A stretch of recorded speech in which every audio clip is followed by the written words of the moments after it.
প্রতি আমার আন্তরিক সালাম। আসসালামু আলাইকুম ওয়া রাহমাতুল্লাহ। আপনারা জানেন যে 16 বছর মাদ্রাসার অবস্থা কি হয়েছিল, স্বৈরাচার মাদ্রাসার অবস্থা কি করেছে, তার ধারাবাহিকতায় সরকারি মাদ্রাসা আলিয়া ঢাকার অবস্থা কেমন সেটা আপনারা জানেন।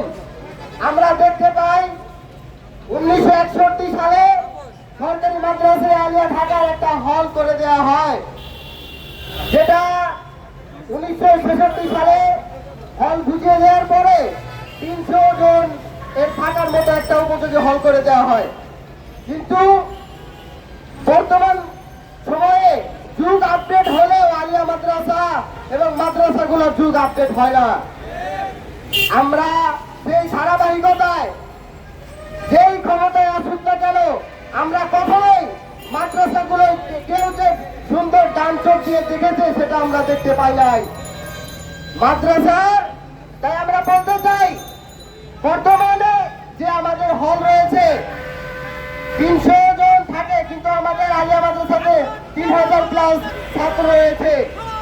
আমরা সরকার সহ শিক্ষা মন্ত্রণালয় বিভিন্ন দপ্তরের দৃষ্টি আকর্ষণ করছি, আমাদের বিভিন্ন বিশ্ববিদ্যালয়, স্কুল, কলেজের মতো আন্দোলন চালাইতে বাধ্য করবেন না।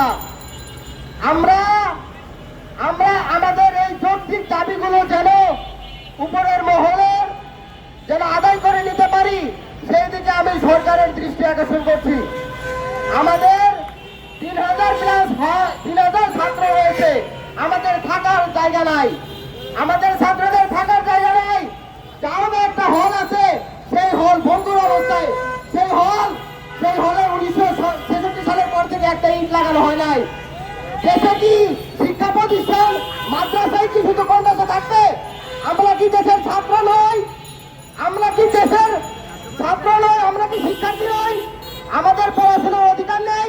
আমাদের সুন্দরভাবে থাকার অধিকার নেই? আমরা মাদ্রাসার শিক্ষার্থীরা প্রত্যেকটা জায়গায় কন্যাসা অবস্থায় রয়েছে। আমাদের জায়গাগুলো সরকার দখল করেছে, আমাদের জায়গায় আমাদের হলগুলো বরাদ্দ তারা দিতে চায় না।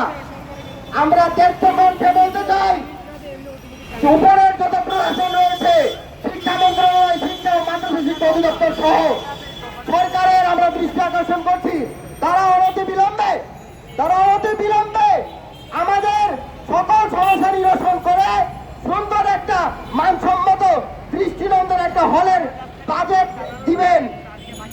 আমরা আরেকটা কথা বলতে চাই, নতুন হলটা আমাদের জায়গায় আপনারা বরাদ্দ দিবেন বলে আমি আশা করছি। এই বলে আমি আমার সংক্ষিপ্ত বক্তব্য শেষ করছি। আসসালামু আলাইকুম ওয়া রাহমাতুল্লাহ।